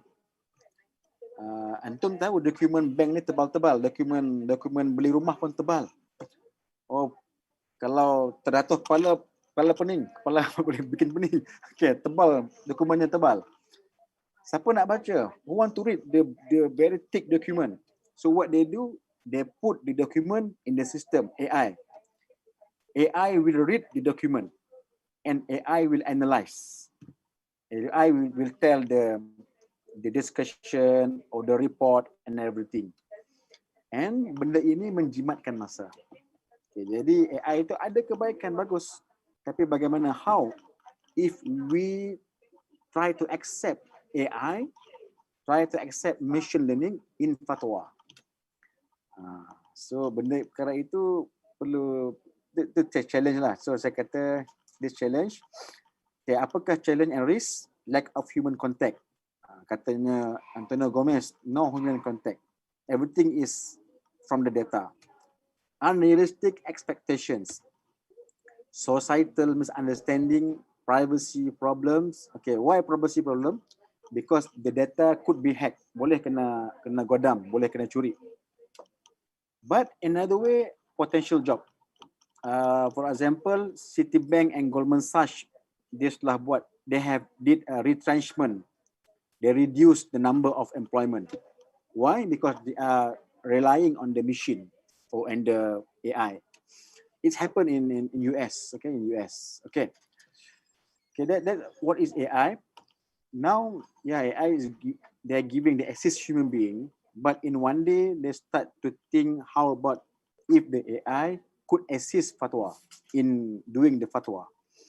Okay, is it we need to reject 100% or we can use the benefit things from the AI, and also we need to limitize the AI contribution. You can contribute AI, but limitation. Okay, and in very limited ways or limited sectors, and the others and the rest must be done by the human being. Okay, that's one of the suggestion that we could share today. Okay, this AI, but AI is like robot. I think if you could see a film about robot, there's AI. I think they are ongoing process. Digital banking is one of the AI project. Sekarang Malaysia, Central Bank of Malaysia have issued document or guideline for the digital banking license. Okay, Malaysia, no, I don't know Indonesia, but Malaysia start to issue the guideline for digital banking license. So maybe 1 or 2 years there will be one digital banking. And surprisingly, the company that apply for the license is like company Axiata. So Pak Sofwan kenal itu Axiata? Axiata itu company telekomunikasi. Kalau Malaysia itu Celcom. Dia nak beli. Dengan juga Alibaba juga. Alibaba, they also want to apply for the license. Okay, this is a big company. Okay. They start to use AI in financial industry. Okay, financial is okay, but one day we don't know, it might be used in fatwa. So we must be prepared, like Miss Diaz asked just now. Yes, we must be prepared. In order, before AI or LM will be used in fatwa, so we must use the guideline. We must regulate the guideline. We can take the benefit from the AI in this sector only, but not in the others. In the decision making, it must be done by the human being or the muftis. Okay, we go further. I think now is 11:41. Okay, 11:45. I think we should stop and we open for the Q&A before we can end our session. So this is the question. How about fatwa or Sharia judgment decided or produced through robo-advisor? Is it acceptable? Okay, discussion. Is the technology may replace human function as Khalifah in this world? What is the ethical guideline in using technological advances? What is the best way in giving preference when the mafsadah and maslahah are in conflict? Okay, that's what to think that the student must study and go and research. Okay, and then this is one of the magazine. Okay, saya ambil ni daripada kitabnya Masalihul Anam Al-Izz ibn Abdul Salam. Kullu maslahatin awjabaha Allah azza wa jalla fatarakaha mafsadatun muharramah. Wa kullu mafsadatin harramaha Allah ta'ala fatarakaha maslahatun wajibatun. Okay, this is the word from the Al-Izz ibn Abdul Salam. Okay. فيما يقدم الإحسان القاصر والمتعدي انقسام مصالح. This is only the topic. So from the topic we can understand. But yes, for sure, Al-Izz ibn Abdul Salam not mention about AI a long time ago. Okay. But they have a guideline that we can refer from the guidance, from the writing, from the idea of Al-Aziz ibn Abdul Salam rahimahullah. Inqisam mafasid ila razail. Razail al-arzal. Razal al-arzal. Worst and worst. Okay. The bad and worst.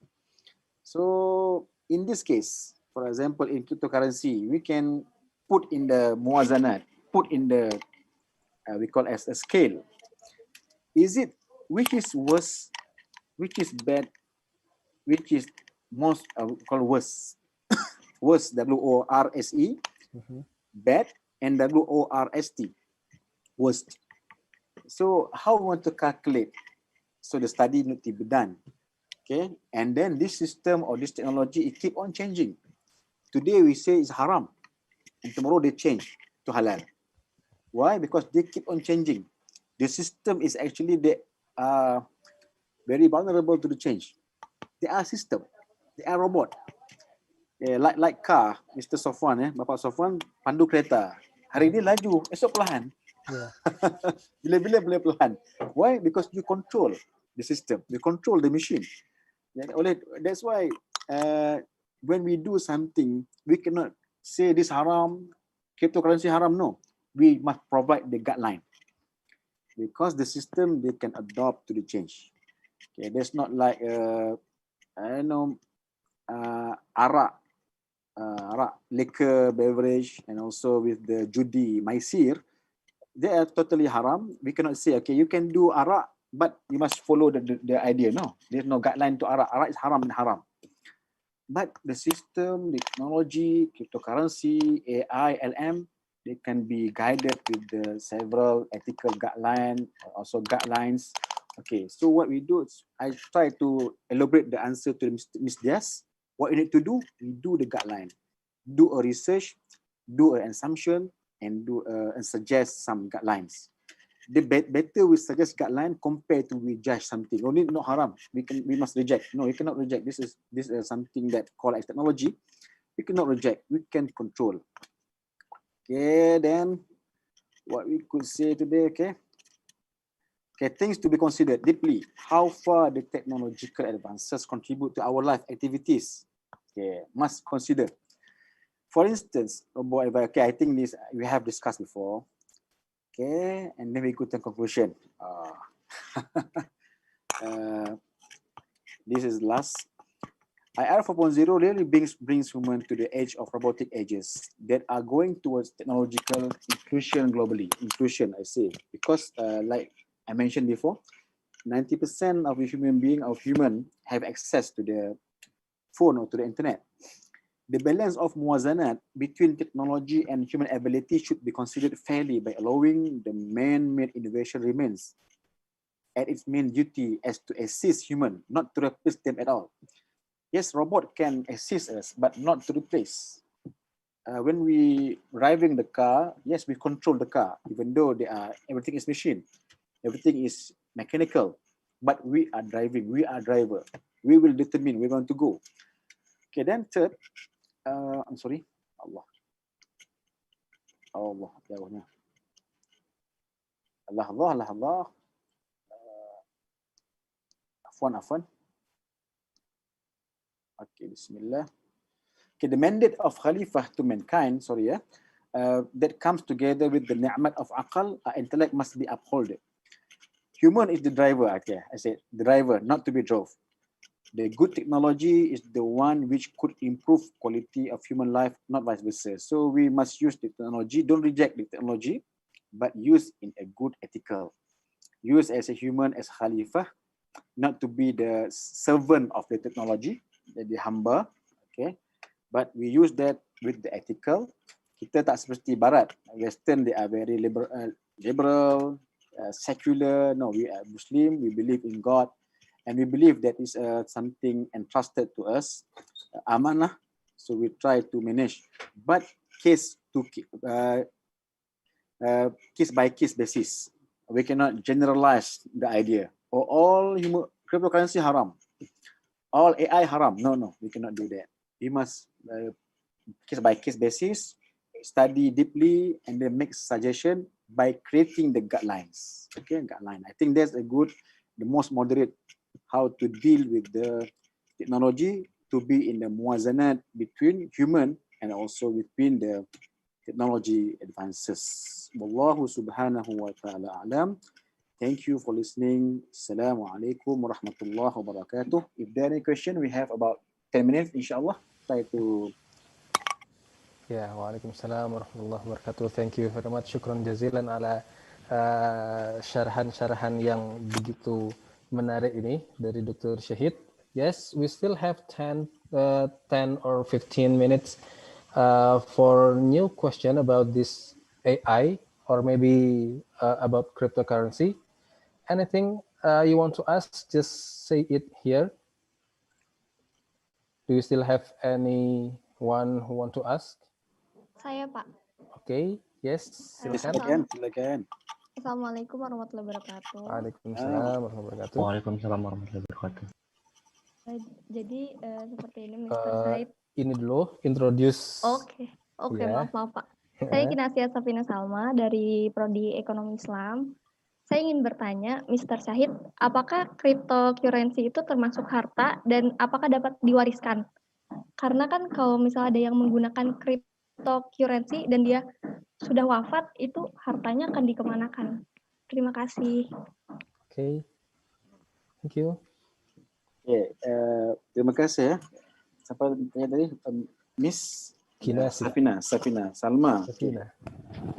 Min nahiyatil maliyah, dari segi kehartaan kripto ini, sekarang pun saya sedang ada research dengan zakat Malaysia tentang kehartaan zakat ini. Setakat ini yang kami temui, dia adalah harta. Kerana apa? Why we say this is a property or wealth that could be inherited and inherit, boleh diwarisikan kerana dia ada nilai. Dan nilai itu ada peningkatan, ada penurunan macam saham. Seperti saham, same goes to the stock and shares and debentures, derivative. Dia ada naik, ada harga. Dan mungkin boleh jadi kaya dengan adanya Bitcoin ataupun adanya cryptocurrency. Setakat ini maliyah ataupun kehartaannya itu ada. Boleh diwariskan. Jikalau yang ada yang meninggal, dia simpan 10 Bitcoin, perlu dicek happy-nya. Okay? Kalau ada orang-orang kaya meninggal, perlu dicek happy-nya. Ada tak Bitcoin ke Ripple ke? Dia juga masuk dalam faraid. Perlu difaraidkan. Tapi untuk zakat kan itu masih lagi khilaf lah. Okay, masih lagi khilaf. Tapi kalau katanya harta, ya harta itu adalah harta. Sebab sedikit saya tambah sedikit ya. Kripto itu sahaja bukan sahaja harta, tapi kripto juga boleh mewakili harta-harta yang ada.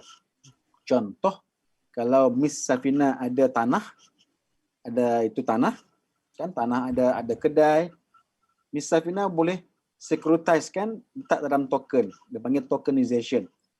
Token itu sama macam kripto, tapi cuma dia ada harta tanah, dia backed by the real asset. Jadi kalau mengapa, adakah boleh diwarisi? Boleh, sebab token itu ataupun kripto tu ada harga. They have a price, they have a value. And boleh diwarisi, boleh diwariskan, boleh dibeli, boleh dijual. Wallahu subhanahu wa ta'ala alam. Itu sahaja. Terima kasih. Okay. Thank you, sir. Ya. Masih adakah yang lain? Pak, saya izin bertanya. Ya, silahkan, Fadlal. Ini tentang Bitcoin ya. Di Indonesia kan siapa namanya? Oh iya, perkenalkan nama saya Miftahul Izi Sulistyo dari Prodi Ekonomi Islam. Saya ingin bertanya tentang berbicara tentang sironium. Di Indonesia itu ada seorang yang membuat sesuatu yang hampir sama dengan Bitcoin, yaitu Mardigu. Dia membuat sesuatu itu namanya sironium. Nah, sironium ini sempat berjalan di Indonesia, tapi di penggunaannya atau kerjanya ini dilarang oleh Bank Sentral di Indonesia. Makanya dari itu Mardigo ini memindahkan sironium itu ke luar negeri. Nah, pertanyaan saya, sebesar apa dampak yang dihasilkan oleh sironium atau Bitcoin ini sehingga bank sentral itu melarang keberadaannya Bitcoin atau sironium ini. Mungkin sekian yang bisa saya sampaikan. Terima kasih, Mr. Oke. Terima kasih Bapaknya Miftahul Azzi. Terima kasih. Itulah dia. Kerana bukan sahaja di Indonesia, juga di Malaysia. Dari tahun 2011 dahulu di Malaysia juga sudah terima Bitcoin. Kalau kita pergi ke beberapa mobile ataupun petrol station, kita boleh bayar pakai Bitcoin. Tapi selepas itu, after that, Central Bank melarang sedemikian. Tidak ada sebarang mata wang lain daripada ringgit yang boleh digunakan untuk medium of exchange ataupun sebagai satu cara untuk membuat transaksi. Dampaknya apa? Pasti besar dampaknya. Kerana dia akan mempengaruhi supply and demand to the money. Kalau kesemuanya ataupun separuh ataupun cukuplah 10% menggunakan Bitcoin ataupun menggunakan mata wang kripto, ia pasti akan memberi kesan kepada circulation ataupun peredaran mata wang. Mata wang itu kalau tidak digunakan sebab dia ada nilai. Kita pun belajar M1, M2, M0. Setiap mata wang itu kalau dikeluarkan dia akan ada tanggungan interest. Itu sistem kita. Halal tak halal itu nombor 2. Itu sistem kita. Kita tak boleh lari dari semua itu. Jadi Bitcoin hendak keluar dari semua itu. Bitcoin dengan idea decentralized itu mau keluar daripada sistem centralized. Itu cabaran yang paling besar kepada sistem central bank. Tak boleh. You must use our system. Jika tidak, memang ada kesannya pada ekonomi. Memang ada kesan. Akan datanglah. Melainkan kerajaan, contoh di Amerika, kerajaan dia terima tether ataupun terima cryptocurrency, tapi dia kena buat satu kerjasama yang baik dan dia kena mengimbangkan di antara money printing, fiat currency dengan juga tether ataupun cryptocurrency USDT. Tapi itu kerja yang tidak senang, kan kerja itu banyak calculation ataupun banyak kira-kiranya dan pasti akan ada kesan pada ekonomi, dampak ataupun ekonomi mata wang. Tidak nafikan. Banyak kerajaan seperti kerajaan Arab kesemuanya mereject ataupun menolak cryptocurrency, kesemuanya. Malaysia tidak setuju lagi, juga Indonesia juga tidak setuju. Singapura agak terbuka, Brunei tidak setuju. Jadi kerana ada kesan tersendirilah kepada mata wang. Jadi sebab itulah mengapa Central Bank tidak setuju dengan cryptocurrency untuk setakat ini. Akan datang, wallahu alam. Jadi sebelum dia setuju, kita beri guideline. Kalau tak setuju, alhamdulillah. Okay. Jadi research itu, saya juga ada research dengan student PhD. Kalau nak setuju bagaimana? Apa dia punya guideline syariah untuk kita buat bagi kripto yang patuh syariah. Wallahu subhanahu wa ta'ala alam. Terima kasih. Miftahul Azzi. Ya. Mungkin penanya yang terakhir. InsyaAllah. InsyaAllah. Kalau ada silahkan. Wadah senyap rupanya nih. Sudah tengah hari. Sudah tengah hari. Sudah lapar rasanya. Ya. Oke. Bila sudah tak ada lagi suara di sini, berarti mungkin udah masanya kita tutup lecture. Di pagi atau siang sudah nih? Siang lagi. Siang lagi ya. Masih ada matahari lagi. Oke. Ya. Saya Pak mau bertanya Pak. Oh masih ada satu lagi terakhir. Oke, Mr. Lutfi. Tafadhol. Ya. Kenalkan nama saya Lutfi Hawari. I wanna ask some question tentang kan ini di 4.0 atau nanti 5.0 itu kan robot dan mesin akan dominasi dalam segala aspek termasuk dalam Bitcoin ini. Tentu saja kan absolutely ada pasti company atau institution yang memiliki modal banyak yang akan mengontrolnya. Otomatis juga ini berdampak pada absolutely controlling terhadap currency di seluruh dunia. Nah, kita sebagai ya masa orang yang muda gini atau nanti kan ke depannya kita hanya bisa orang hanya seperti biasa gini kan pasti ke depannya hanya bisa mengikuti saja. Itu kan karena kalau kontrolnya absolut kan berdampak besar kepada kehidupan kita nantinya. Kalau terus mesin dan yang punya mesin itu dia malah membawa kita ke yang salah. Itu bagaimana itu cara menanggapi kita atau apa yang harus kita lakukan ke depan? Terima kasih Mr. Lutfi, bagus soalannya. Bagaimana kita nak bersedia? Maksudnya pasti ada syarikat, yeah, that's right. There are companies, mesti ada syarikat yang, dan banyak syarikat, ratusan syarikat, ribuan syarikat dalam dunia ini yang bekerja, yang membuat ke arah tersebut. Dan kita tidak boleh lari, itu adalah zaman kita. Okay, jadi, dan tak nafikan ada kebaikan. IR 4.0, ke semua yang kita sebutkan, IoT, semuanya ada kebaikan. Ada kebaikan yang mereka bawa. Cuma bergantung kepada siapa yang mencipta benda ini dan apakah matlamat dia. Oleh yang demikian, kita sarankan rakan-rakan kita yang berada di mana-mana rantau kita ini yang mesti masuk ke dalam bidang ini supaya kita boleh mengawal. Jangan biarkan pada orang-orang yang mungkin ada kepentingan yang begitu besar, yang ada cita-cita impian untuk melihat robot menguasai dunia. Tak semikianlah. Kita tetap mengatakan manusia itu driver. Robot silakan, tapi kita adalah driver. Jadi apa kita boleh buat? Yes, we are study. Yes, we are we suggesting something. And yes, we need to jump in. Belajar ekonomi, ya perlu juga tahu pasal robotik tentang ekonomi. Ada banyak dia punya apps ataupun dia punya sistem ataupun software. So, benda itu juga penting. Bagus. Itu seolah itu ini soalan Lutfi ini seperti cadangan untuk kita juga masuk dan juga suggest, dan memang kita tidak boleh lari. Tak boleh lari. Tapi kaedah mengatakan, saya lupa nama kaedah tersebut, ada ulama kata kalau ada perubahan yang begitu besar, dia macam air. Air ini kalau dihalang, okey, bila dia kuat, dia akan menang juga. Dia akan tolak juga.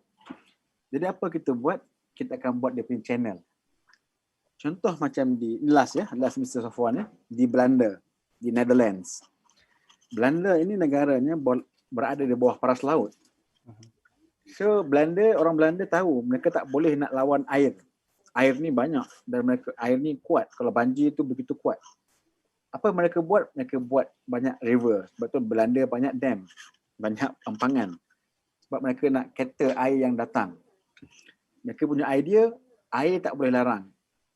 Air itu arus, tidak boleh kita nak sekat. Tapi dia boleh dihalakan ataupun di-guidekan. Itu juga teknologi. Tak boleh kita nak halang, kita nak stop. Sebab dia berlaku. Apa yang boleh kita buat, kita jadikan sekatan-sekatan tertentu, guideline tertentu agar ianya boleh diuruskan dan tetap tidak memberi impak yang besar ataupun negatif kepada manusia. InsyaAllah. Sekadar mudah sahajalah. Tapi jawapannya itu kena study lagi tu. Setiap benda itu ada particular behavior yang berbeza-beza. Tengok pada item lah. Itulah dia punya guide lah. Jadi kena study. Antum ekonomi kena study lah. Kena study buat kajian. Mudah-mudahan kita diberikan manfaat lah. Okay, syukran. Pak Safwan, teruskan. Oke, alhamdulillah. Pertanyaan terakhir has been delivered by Mr. Lutfi Hawari, and itu menandakan masa kita dah berakhir, dan sebelum kita tutup, kita nak ucapkan banyak terima kasih kepada Dr. Shahid. Yeah, hopefully we can meet again in another time in the future. InsyaAllah. Yeah. Nanti sana saya bagi Jakarta nanti. Yeah, virtually or immediately face to face. InsyaAllah. Yeah. And also we hope maybe for students sometimes in the future they can continue their study in Universiti Malaya, so they can meet you in person immediately and become your student. Okay. Yeah, that's our hope. Thank you for all the participant yang sudah meluangkan waktunya untuk mengikuti guest lecture ini. Nah, kita berdoa semoga apa yang sudah kita pelajari hari ini bermanfaat untuk kita semuanya. Allahumma anfa'na bima 'allamtana وعلمنا ما ينفعنا وارزقنا علوما تنفعنا في الدين والدنيا والآخرة. Nah, kita tutup dengan sama-sama baca hamdalah dan doa kafaratul majlis. Alhamdulillahirobbilalamin. Asyhadu an la ilaha illa anta astaghfiruka wa atubu ilaik. Assalamualaikum warahmatullahi wabarakatuh. Waalaikumsalam warahmatullahi wabarakatuh.